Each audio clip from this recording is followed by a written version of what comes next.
Isso é a dimensão filosófica do Espiritismo. Mas há uma outra dimensão grandiosa, profunda, eloquente, que é a dimensão da ação propriamente dita. Que o Centro Espírita, como laboratório, nos abre um espaço para que, além de estudar o Espiritismo e além de testemunhar os fatos na reunião mediúnica, a gente se vincula à casa e a esse conhecimento, dando um sentido de praticidade, de objetividade, levando o Espiritismo para o campo das transformações, das mudanças internas, seja atendendo os desencarnados, seja acolhendo as pessoas que chegam na casa. Então aí entra a dimensão da religiosidade, que é essa entrega através das diversas atividades doutrinárias, assistenciais ou culturais, que o Espiritismo pode embasar na sua estrutura científico-filosófica, dando oportunidade para que as pessoas possam ser melhores a cada dia.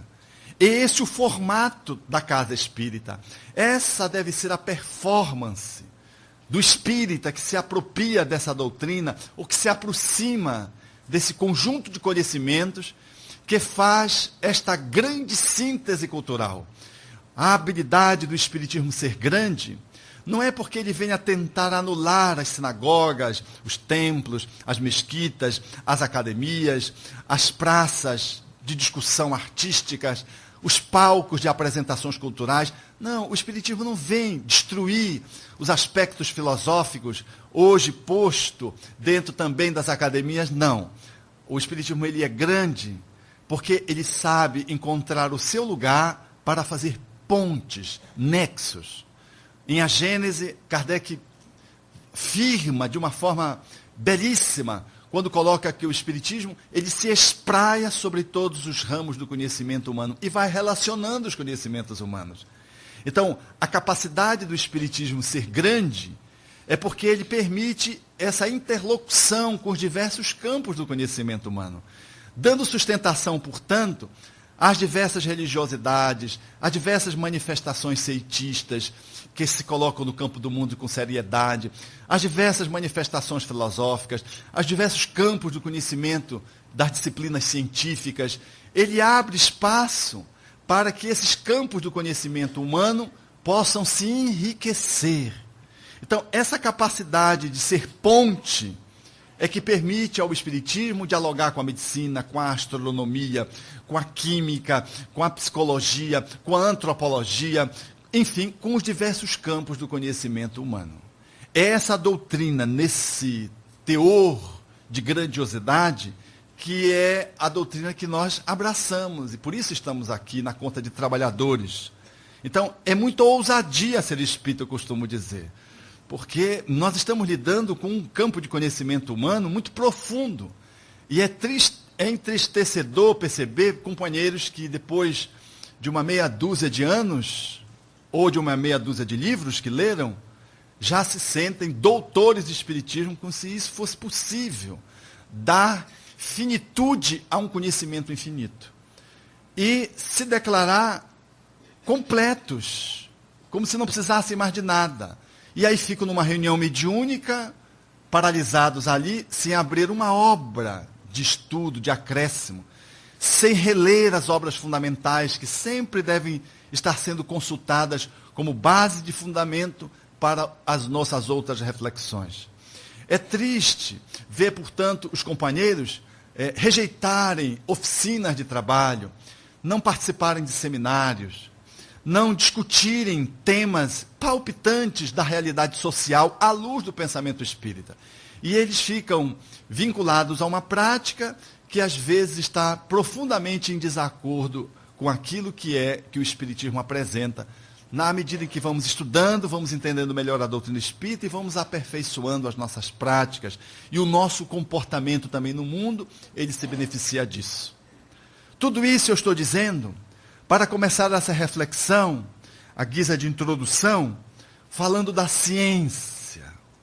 Dessa ciência que o doutor da lei, ao se aproximar de Jesus, teve a humildade de dizer para ele que ele reconhecia que ele era um homem que estava com Deus. Porque só estando com Deus, ele poderia ser o que era. Essa é uma dimensão que nós precisamos olhar na atualidade. Mas também é muito interessante que depois da famosa passagem em que Jesus esteve com João Batista, em que está posto que a voz de Deus se manifestou, dizendo: este é o meu filho amado em quem me comprazo, na medida em que João o batizava. E ali iniciou-se toda uma dinâmica que poderíamos chamar do messianato de Jesus, aqueles 3 anos de vivência pública, e Jesus vai para o deserto. E aqui eu quero resgatar o simbolismo dessa passagem.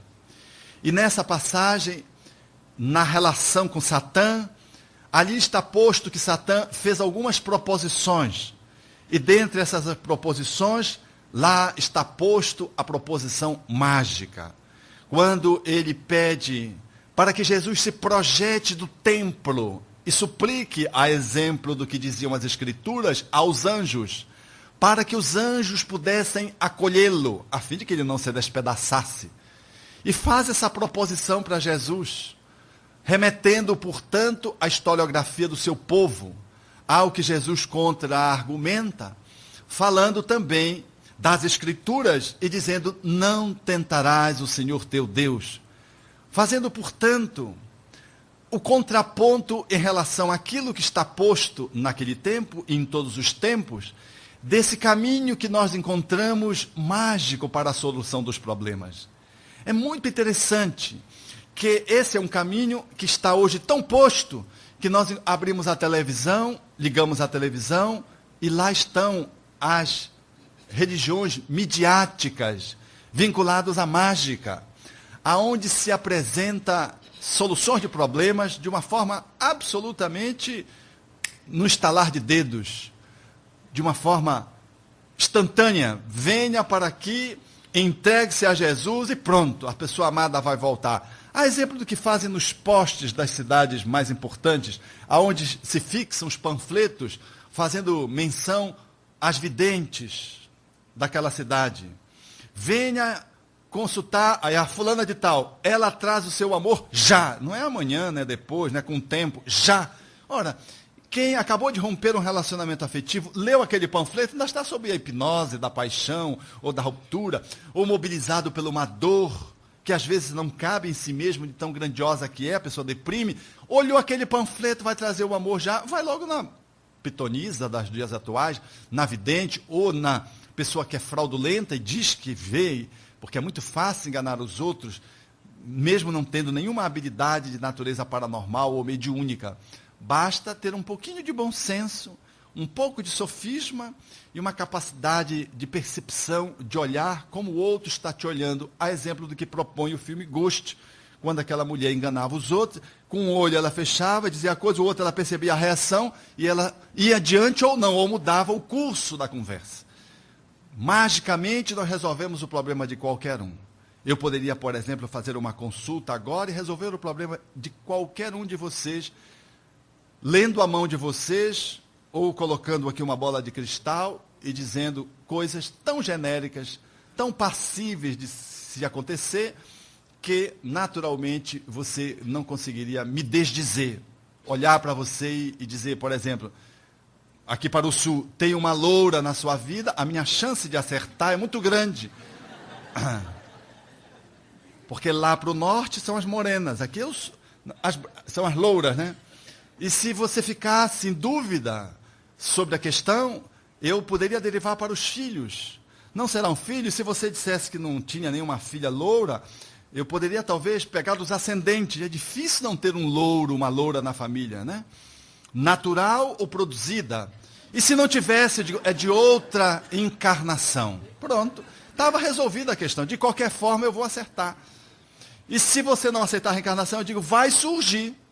Eu disse, mas como? Eu sou casado com uma morena, e aí eu vou arrumar uma morte sagrada, bem posta, de tal modo que haverá uma viuvez para o futuro, quando uma provação talvez possa acontecer em sua vida, se você não conseguir esconjurá-la através da minha ajuda, e se isso acontecer, virá uma loura. Ora, se a pessoa quer se ver livre da mulher, diz, então não vou desconjurar coisa nenhuma, eu quero que ela vá já, que eu quero essa loura. Mas se ela amar muito, ela vai dizer, não, então desconjura. Então tudo bem, eu vou desconjurar. Mas ficou posto que a loura do futuro existia. Quer dizer, não tem jeito. Eu vou enganar você mesmo, com um pouquinho de inteligência. Não precisa ter muita inteligência, não. E mesmo com os olhos fechados, dá para acertar tudo. Com os olhos abertos, ou um fechado e um aberto, os acertos são mais plausíveis, porque a percepção vai checando a fisionomia do outro. Há exemplo do que aconteceu com uma companheira que terminou o relacionamento e foi no shopping center de Belém do Pará, onde estava uma vidente de plantão para resolver os problemas pela via da mágica. E ela, chorosa, a vidente disse: a esse, eu estou vendo aqui na bola, na bola de cristal, que este é o homem da sua vida.